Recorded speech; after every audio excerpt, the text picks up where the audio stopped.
Hey friends, Andy Jenkins with the Warrior Hope Podcast. We are in episode number 14 of the podcast brought to you by Crosswinds Foundation for Faith and Culture. Now, here is what I want to do today. In the previous episode, we really talked about how, deployment and combat and non-combat and service members, how when one person serves, really the entire family is affected. In some sense, when one serves, they're all serving in some capacity.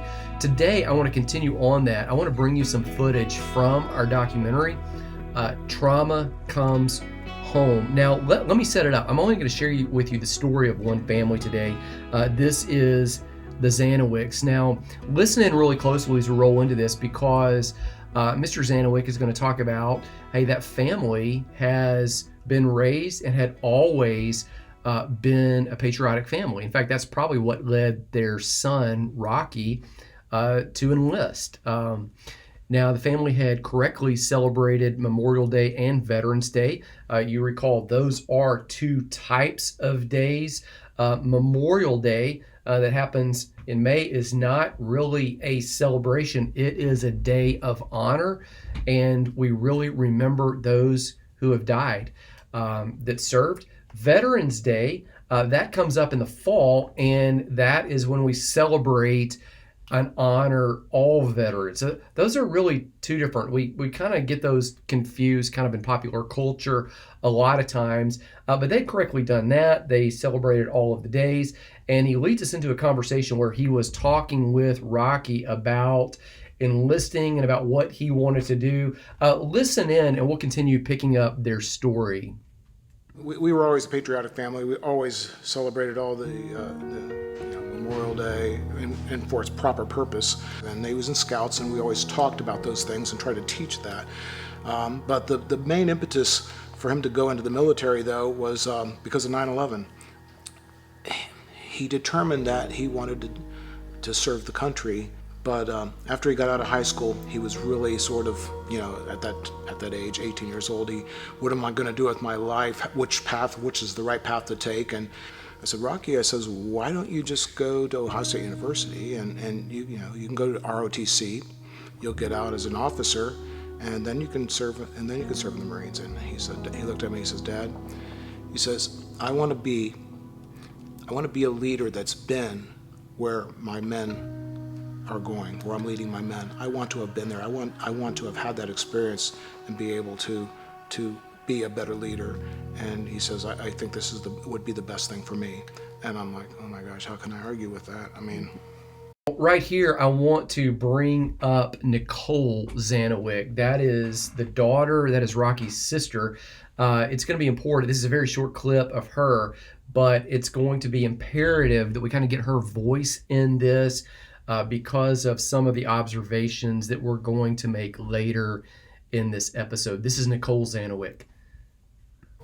Really, my brother was good at giving me advice. He acted like the older brother, so sometimes it was like, it's all right, I've got this.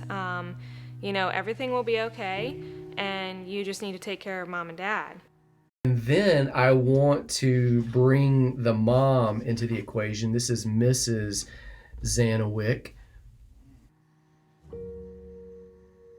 The thing I remember most about when he was committing to the Marines was the day he left.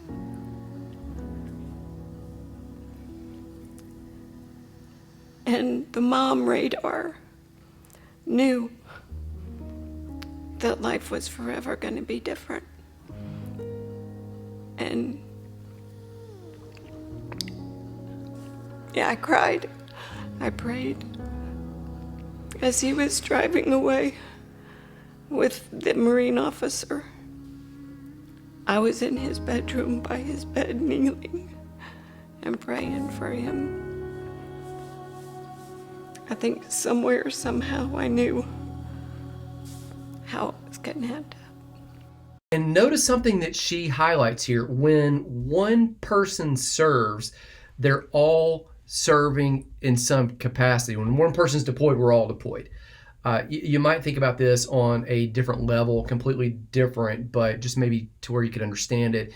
If one person in the family suddenly receives a cancer diagnosis, everybody in that immediate family in that household now is dealing with that. If one person is in a car accident and let's say they're on crutches or they're in a wheelchair for a season now, in some way that affects everybody's schedule, everybody's routine. If somebody in the family has a disability, that really affects everybody is touched by that. The same thing is going on here. When one person is affected by serving, all of a sudden the entire family is affected by that. Let's continue their story here. When they're deployed, you're deployed with them. You're just not physically there. Your whole being, your whole heart, mind, prayers are with them. And life here is just a distraction. And I would go on to say that, and even for us, I mean, and for anybody who has somebody deployed, you actually have the gamut of emotions, and you actually have all the thoughts that go through your head, and all the scenarios, and obviously there's the worst case scenario that is there in your head, and I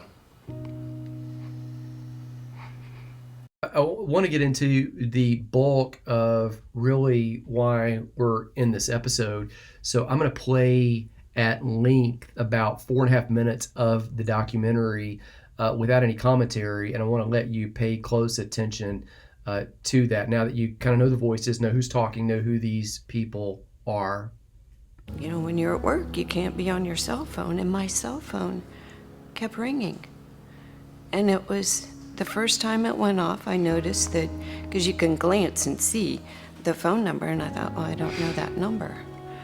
So this went on all afternoon.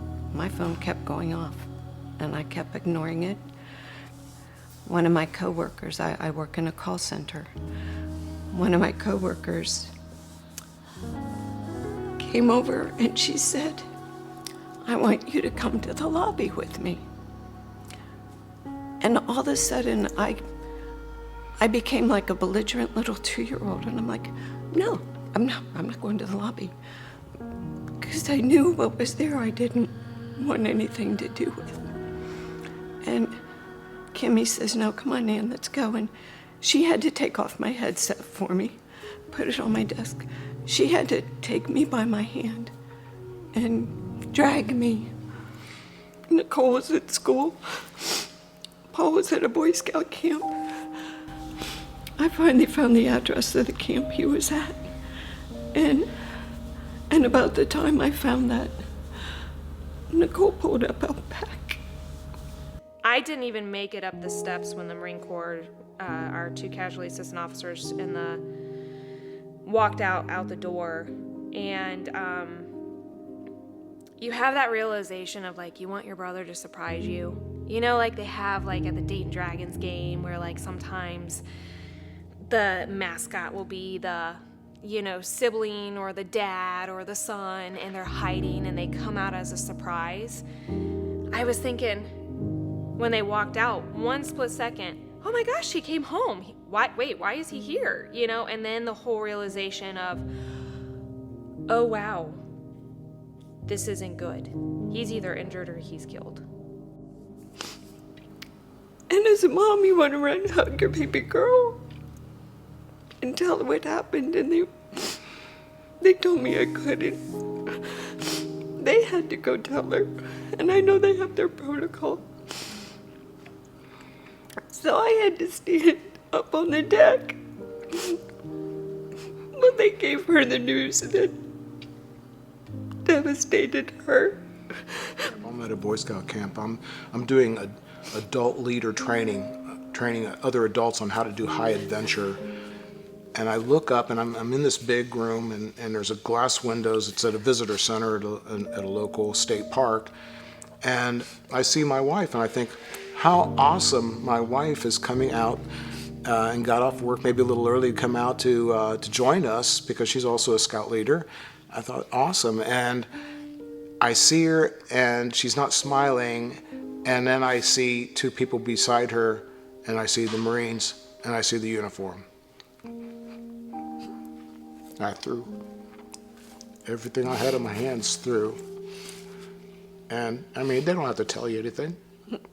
Like, oh my gosh, like, what do I do? I have two parents that are grieving because they lost their son, but like, hot dang, I just lost my best friend. Like, how is this, what, your mind just starts going a million miles a minute. What's gonna happen? What are we gonna do? Where are we gonna go? Can't make decisions, can't do anything. And we were just impossible. Just the three of us were just impossible. People grieve differently. I expected everybody to be a certain way at a certain time, and I'm feeling this way right now, so you should feel that way right now. It's just not the case. And we had to learn to respect each other's place, and being understanding of that process is huge. The grief book that they gave us, in that grief book, which I was searching for answers, right? How do siblings do this? 2 pages. Well, that doesn't help me. 2 pages on siblings' grief. 2 pages. The rest is all on the parents, the spouse, and the child. But 2 pages for a person that is the closest in DNA you'll ever get to a sibling. For a sibling. They grew up together. They knew everything about each other. The ins, the outs, the ups, the downs, the goods, the bads. They're bonded like no other in this world. And now, as we start wrapping the story, let's make a couple of close observations. In fact, we're going to let the family make these for us. As far as practically, what does this look like moving forward?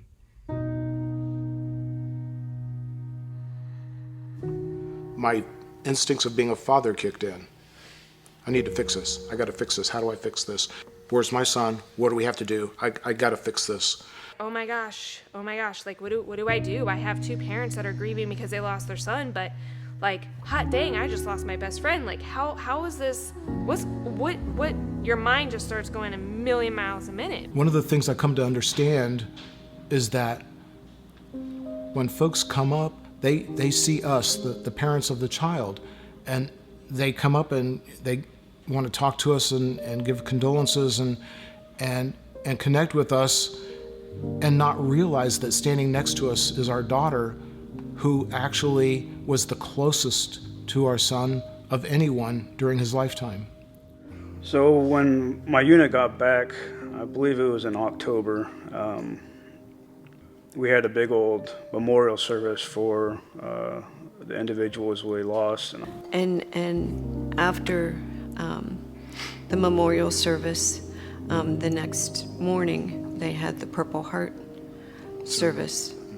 So I was given my Purple Heart that day, and at the end of the ceremony, and I sprinted up to Paul and Annette Zanowick. And so all these Marines get up, and they go that way. Oh, they left the parade field, and they're going back to the wherever. And so here's this flood of Marines, and then all of a sudden, one of the Marines comes back, and he is running back to me. And he came up to me and stood beside me. I couldn't hear what he said because I had already read his name on his shirt, and it was Erlandson. And I know who Erlandson was. He was the young man Rocky's unit saved the morning of June 3rd. And so he's talking to me, and he placed his Purple Heart in my hand and closed my hand around it, and then went running back across the parade field. And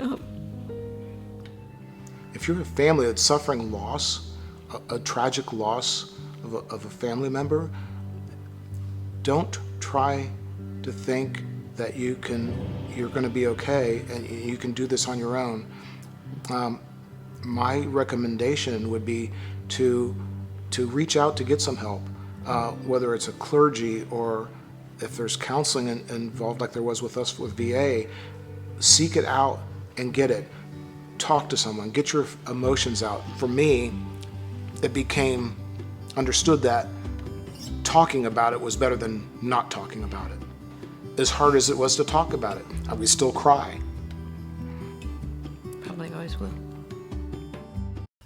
This is all footage from the new documentary, the latest documentary, Trauma Comes Home. There are multiple angles and numerous stories that we tackle in the documentary. They don't all end in this way. There are stories where family members come home and then they succumb to suicide. There are stories where family members come home and then they walk out together dealing with the trauma and tragedy. There are different degrees of stories. Each one is unique, but there are different stories and yet some common threads and principles there. I'm going to put a link down in the show notes where you can access all the family materials that we have. And as I sign off right here, again, Andy Jenkins with Crosswinds Foundation for Faith and Culture. This is the Warrior Hope podcast. I'm going to play you the trailer for, complete trailer, Trauma Comes Home, our newest documentary. I'll see you in the next episode in season number 3, episode 15. I think I was 4 or 5. I remember waking up because I heard the gunshot and then looking out the window and seeing all the police and fire trucks and ambulances. And then that's when it finally hit me that he did that.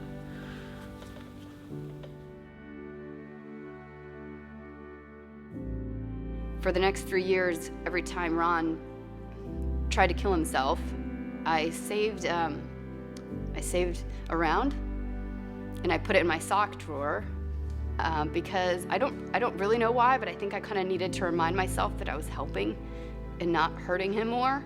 So I did that to just let myself see, look, he could have been dead this many times over. I had just gotten back from a trip down to North Carolina, business trip, and just that night I sat in my truck and I always carry a gun and I put it to my head.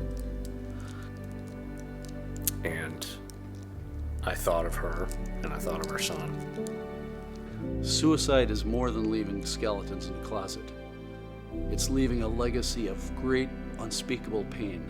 And my sisters had put a sheet up to welcome home Eddie, it said. And something happened. Someone asked me an awkward question. Someone said, did you kill anybody while you were there? And that just triggered something in me. So sometimes, I think we kind of push my brother into trying some of these things that we think, oh my gosh, this would be so good for you to open up and talk about. But what we're doing is slicing open a wound. I mean, for a long time, I couldn't blow dry my hair in the bathroom when he was in there because he would smell burnt hair. But it would trigger something in him. I mean, I don't want to be associated by blow drying my hair to picking up the burnt remains of someone. Training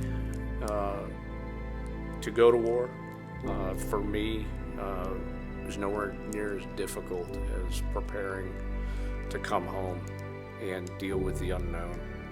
Because at the end of the day, it's all about family and faith, nothing else.